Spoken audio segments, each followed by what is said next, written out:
دي صينية سمك سردين في الفرن بطريقة سهلة وبسيطة. أتمنى تعجب حضراتكم.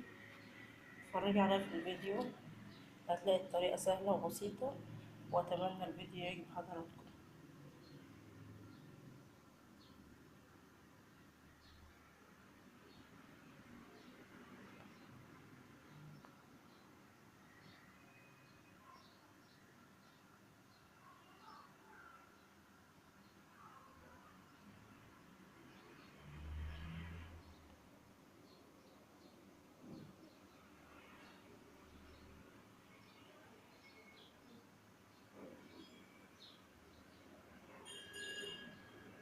السلام عليكم، أهلا وسهلا بكم، يا رب تكونوا بخير.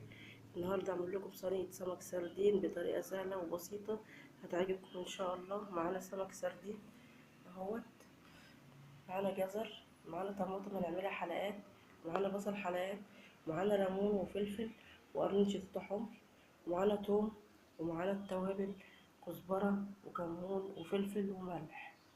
هنبدأ بسم الله، هنخلط الحاجات دي كده مع بعضها، هنفرمها يعني الفلفل مع التوم مع الليمون، وهنبدأ نحشي بيه السمك وارجع لكم تاني.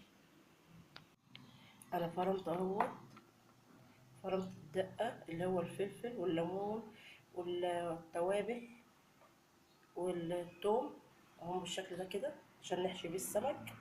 هنقطع بقى الطماطم ديت، هنقطع الطماطم بالشكل ده كده حلقات.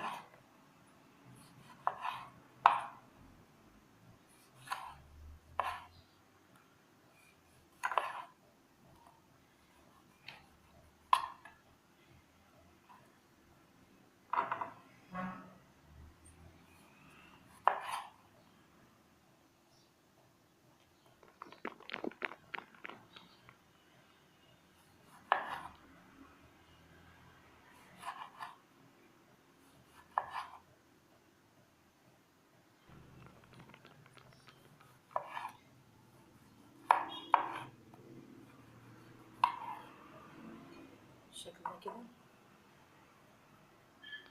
معانا الصينية بقى اللي هنحط فيها السمك. هنجيب شوية زيت نحطهم كده في أرضية الصينية بالشكل ده كده.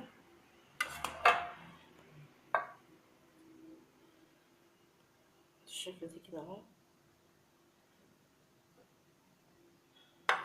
هنحط بقى حلقات البصل بالشكل ده كده.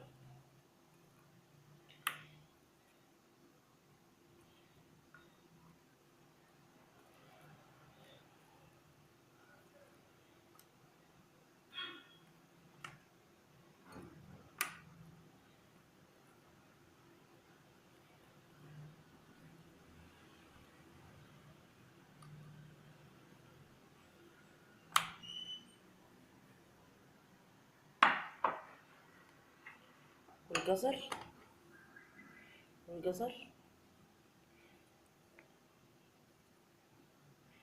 بالشكل ده كده.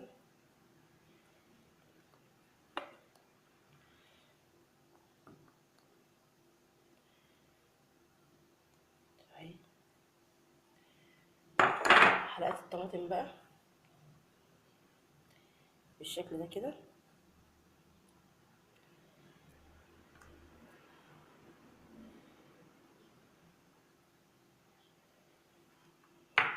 هنرش على الطبقة دي كده شوية ملح، حبة ملح كده. نجيب شوية توابل، شوية كزبرة،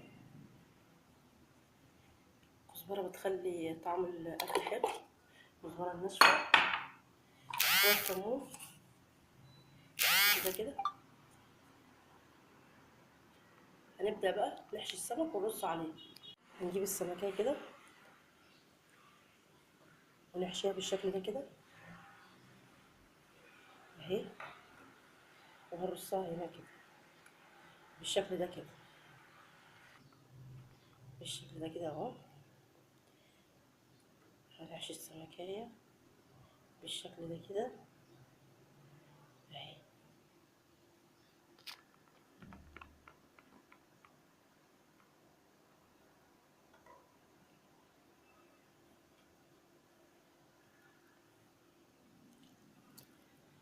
بالشكل ده كده.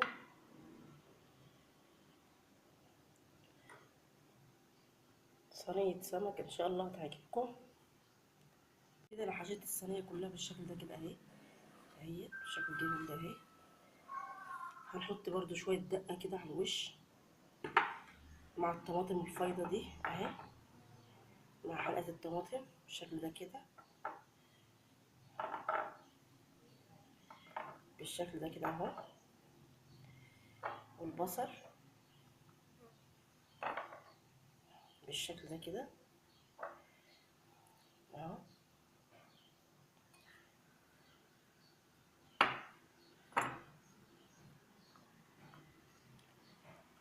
بالشكل ده كده اهي. خدت من الدقة دي معلقة، حطيتها على نص كوباية مية بالشكل ده كده اهي، وهنزل بيها على السمك بالشكل ده كده اهو، بالشكل ده كده اهي. شوية زيت خفيفة فوق على الوش بالشكل ده كده اهو.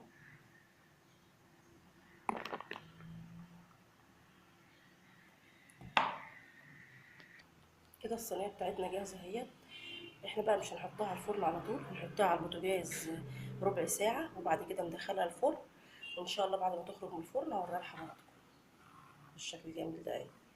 احلى صينية سردين ممكن تعملوها بشكل بسيط وجميل. اتمنى الفيديو يعجب حضراتكم. دي كده صينية السمك بعد ما خرجت من الفرن بالشكل ده اهي. اتمنى تعجب حضراتكم بالشكل ده اهو.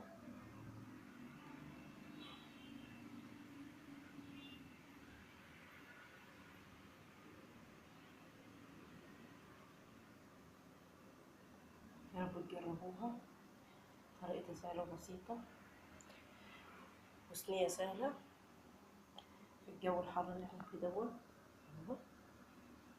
اتمنى الفيديو يعجب حضراتكم، والسلام عليكم ورحمة الله وبركاته.